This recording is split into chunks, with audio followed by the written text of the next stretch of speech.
আমার মনে হয় এবার তারা কোনো মুসলমানকে ভাড়াটে হিসেবে পায় নাই। যাকে ভাড়া করে হিন্দুদের মন্দিরে আক্রমণ করা হবে, যাকে ভাড়া করে হিন্দুদের গির্জা, খ্রিস্টানদের গির্জায় আক্রমণ করাবে, এজন্য অপূর্ব কি যেন তার নাম, অপূর্ব নামের একজন হিন্দু যুবককে তারা ভাড়া করেছে, যে নর্থ সাউথ ইউনিভার্সিটিতে মুসলমানদের কোরআন পদদলিত করেছে। আল্লাহর কসম করে বলি, তারা বলে সে মাতাল, সে উম্মাদ, সে পাগল। আমি বলি অপূর্ব যদি পাগল হয় তাহলে নর্থ সাউথ ইউনিভার্সিটিতে কেন তার থাকার দরকার ছিল?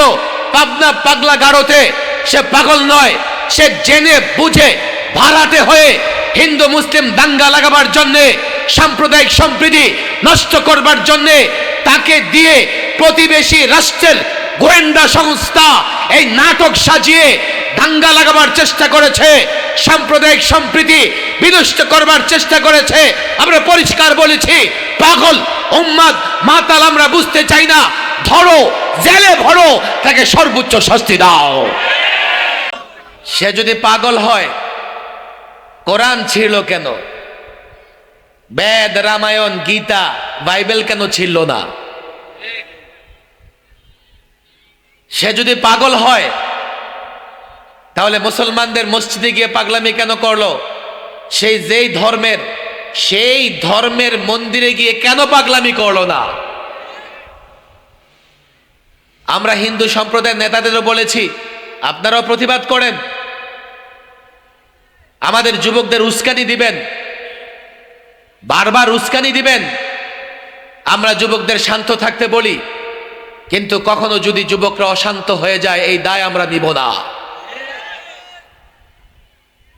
সুইডেন, ডেনমার্কে কোরআন পদদলিত হয়েছে, সেখানে কোরআনকে ফুটবল বানিয়ে কিক মারা হয়েছে।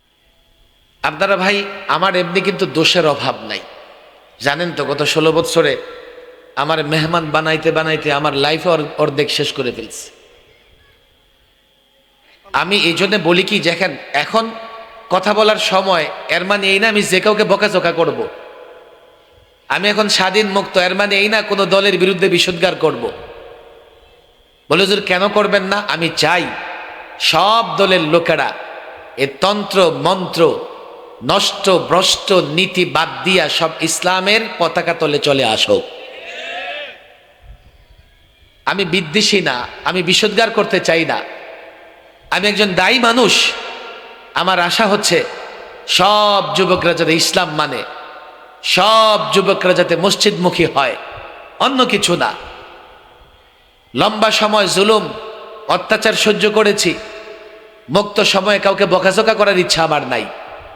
আমি এতটুকু বলি, এবার যতটা নিরাপদে তারা তাদের ধর্মকর্ম পালন করছে, অতীতে এতটা নিরাপদে করতে পারে নাই।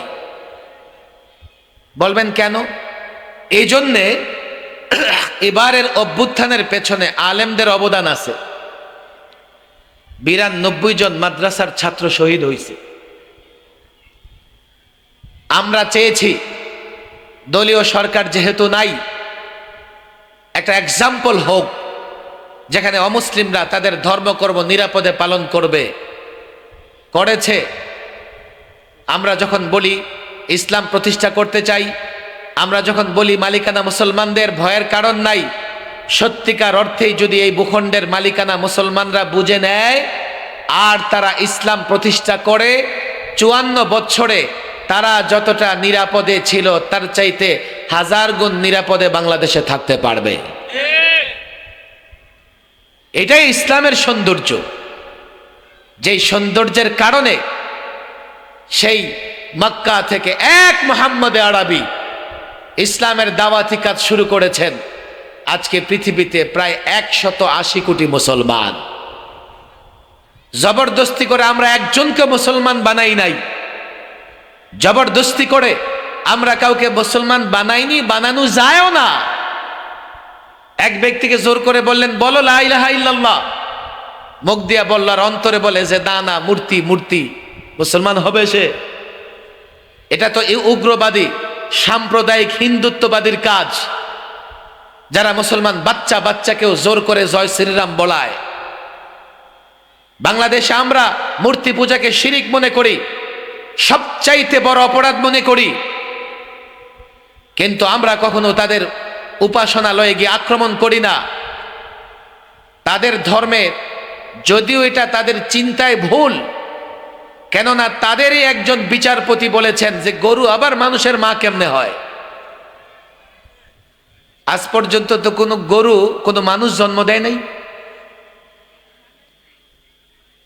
আর নিজের তৈরি কাঠের মূর্তি, নিজের তৈরি বালুর আর পাথর ইট সিমেন্টের মূর্তি, মাটির মূর্তি তোমার খোদা কেমনে হয়? বরং তুমি না তার খোদা, তুমি তাকে বানিয়েছো, তুমি তার খোদা, তুমি তাকে সেজদা কি করে করো? এই ধরনের কাজ সত্ত্বেও আমরা কিন্তু তাদের উপর জুলুম অত্যাচার করি না। কিন্তু তারা কিছু জিনিসকে এমন ঠিক করে নিয়েছে যেই জিনিসগুলোকে আমাদেরকে মানতে বাধ্য করা হচ্ছে। ভারতে মুসলমানদের মানতে বাধ্য করা হচ্ছে। আবার দেখবেন সুযোগ পেলেই মুসলমানদেরকে জঙ্গি সন্ত্রাসী বলে। তারা হাজারো অপরাধ করে, তারা জঙ্গি সন্ত্রাসী না। আমরা আমাদের ধর্মকর্ম পালন করতে গেলে আমরা জঙ্গি সন্ত্রাসী হয়ে যাই। আমি পরিষ্কার বলি, তারা আমাদের জঙ্গি সন্ত্রাসী এটা কেন বলে? তারা আমাকে আমার ধর্ম থেকে ফিরিয়ে মোরতাদ বেঈমান বানাতে চায়। তারাও জানে ইসলাম শান্তির ধর্ম, তারাও জানে মুসলমানেরা কারো উপর অত্যাচার টর্চার করে না। যদি কোনো নামদারি মুসলমান ইসলামের নির্দেশনার বাইরে গিয়ে এই ধরনের কাজ করে, আমরা বলবো সে ষড়যন্ত্রকারী।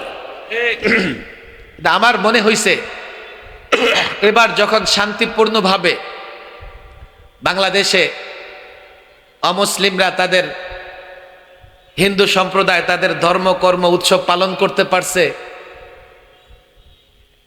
আমাদের ভারতের ষড়যন্ত্রকারীরা তাতে নারাজ হয়েছে। তারা এবারও চাইছিল যে লাগাই দিয়ে বলো যে বাংলাদেশে মুসলমানেরা হিন্দুদের উপর জুলুম করতেছে। আমার মনে হয় এবার তারা কোনো মুসলমানকে ভাড়াটে হিসেবে পায় নাই। যাকে ভাড়া করে হিন্দুদের মন্দিরে আক্রমণ করা হবে, যাকে ভাড়া করে হিন্দুদের গির্জা খ্রিস্টানদের গির্জায় আক্রমণ করাবে, এজন্য অপূর্ব কি যেন তার নাম, অপূর্ব নামের একজন হিন্দু যুবককে তারা ভাড়া করেছে, যে নর্থ সাউথ ইউনিভার্সিটিতে মুসলমানদের কোরআন পদদলিত করেছে। আল্লাহর কসম করে বলি, তারা বলে সে মাতাল, সে উম্মাদ, সে পাগল। আমি বলি অপূর্ব যদি পাগল হয় তাহলে নর্থ সাউথ ইউনিভার্সিটিতে কেন তার থাকার দরকার ছিল? পাবনা পাগলা গারোতে সে পাগল নয়, সে জেনে বুঝে ভাড়াটে হয়ে হিন্দু মুসলিম দাঙ্গা লাগাবার জন্যে, সাম্প্রদায়িক সম্প্রীতি নষ্ট করবার জন্যে তাকে দিয়ে প্রতিবেশী রাষ্ট্রের গোয়েন্দা সংস্থা এই নাটক সাজিয়ে দাঙ্গা লাগাবার চেষ্টা করেছে, সাম্প্রদায়িক সম্প্রীতি বিনষ্ট করবার চেষ্টা করেছে। আমরা পরিষ্কার বলেছি, পাগল উম্মাদ মাতাল আমরা বুঝতে চাই না। ধরো, জেলে ভরো, তাকে সর্বোচ্চ শাস্তি দাও। সে যদি পাগল হয় কোরআন ছিল কেন? বেদ, রামায়ণ, গীতা, বাইবেল কেন ছিল না? সে যদি পাগল হয় তাহলে মুসলমানদের মসজিদে গিয়ে পাগলামি কেন করলো? সেই ধর্মের মন্দিরে গিয়ে কেন পাগলামি করলো না? আমরা হিন্দু সম্প্রদায়ের নেতাদেরও বলেছি, আপনারাও প্রতিবাদ করেন, আমাদের যুবকদের উস্কানি দিবেন, বারবার উস্কানি দিবেন। আমরা যুবকদের শান্ত থাকতে বলি, কিন্তু কখনো যদি যুবকরা অশান্ত হয়ে যায় এই দায় আমরা নিব না।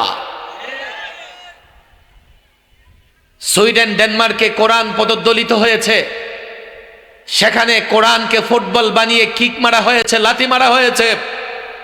আমরা বাংলাদেশে আন্দোলন সংগ্রাম করেছি, সুইডেন পর্যন্ত যাবার সুযোগ নাই, ডেনমার্ক পর্যন্ত যাবার সুযোগ নাই। আমরা প্রতিবাদ করে ক্ষান্ত হয়েছি। কোরআন আমরা জীবনের চাইতে বেশি দামি মনে করি, কোরআনকে আমরা সবচাইতে বেশি মহব্বত করি। কোরআনের আজমত, আমাদের ভেতরে সবচাইতে বেশি। আমরা এই অন্তর্বর্তীকালীন সরকারকেও বলেছি, আমাদের রক্তের উপরে ভর করে তোমরা ক্ষমতা চালাচ্ছ, রাষ্ট্রীয় সুবিধা ভোগ করছো, তবে জানো জানো এদেশের মানুষের পালস বুঝবার চেষ্টা করো। এদেশের মানুষ এমন, সকাল বেলায় ফুলের মালা দেয়, আবার বিকাল বেলায় জোতার মালা দিয়ে তৈরি থাকে। যদি সাম্প্রদায়িক সম্প্রীতি বজায় না রাখতে পারো, কেমনে বজায় রাখবা? শুধু গ্রেফতার করলেই হবে না, আইন তৈরি করো।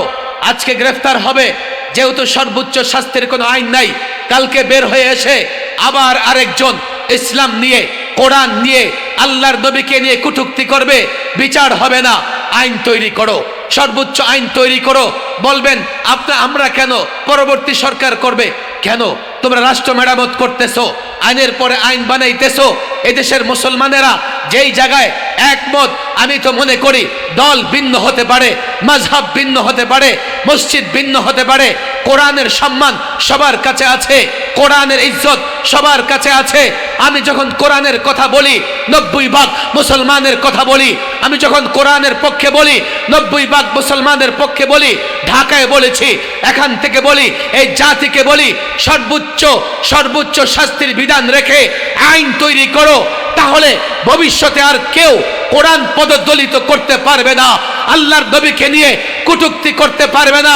এইভাবে ভবিষ্যতেও যদি কটূক্তি হয়, কোরআন দিয়ে কেউ কটূক্তি করে, পদদলিত করে, দীর্ঘদিন আমরা এই জাতিকে শান্ত রাখতে পারবো না, এই জাতিকে শান্ত থাকতে বলতে পারবো না। আল্লাহর কসম, তখন জাতি আইন তাদের নিজের হাতে তুলে দেবে। আইন তৈরি করো, কোন কুলাঙ্গার যাতে আমার কলিজায় আঘাত না করতে পারে। সে যদি কোরআনে আঘাত না করে আমার বুকে আঘাত করতো, আমি মেনে নিতাম।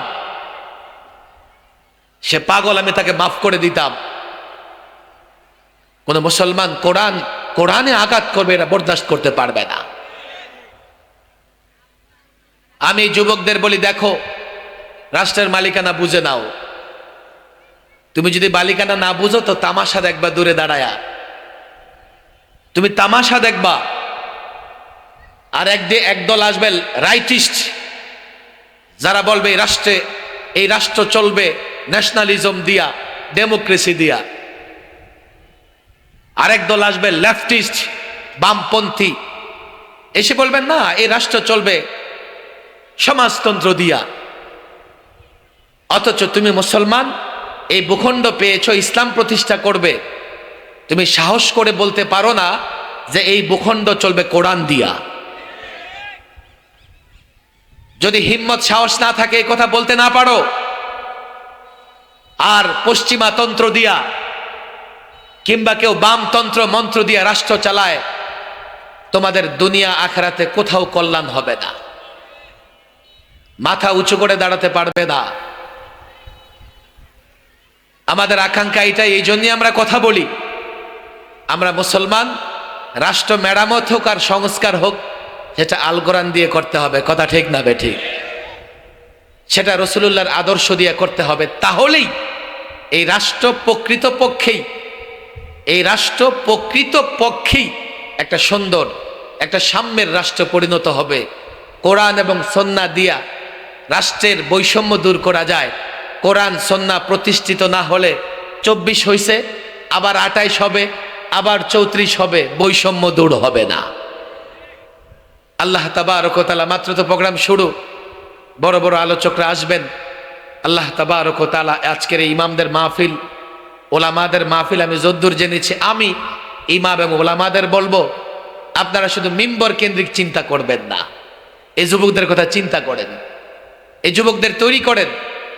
তাদের সামনে সত্যিকার অর্থে ইসলামে সব বিষয়ের সলিউশন আছে, আল্লাহর নবীর আদর্শে সব কিছুর সমাধান আছে। বুঝান তাদেরকে, যুক্তি দিয়ে বুঝান, বাস্তবতা দিয়ে বুঝান, সকলকে ইসলামের পতাকা তলে এক করেন, ঐক্যবদ্ধ করেন। ইনশাআল্লাহ তখন আমরা সত্যিকার অর্থেই লড়াইও করতে পারবো, বিজয়ী হব। আল্লাহ তাবারক ওয়া তাআলা তৌফিক দান করুন। ওমা তৌফিকি ইল্লা বিল্লাহ ওমা আলাইনা ইল্লা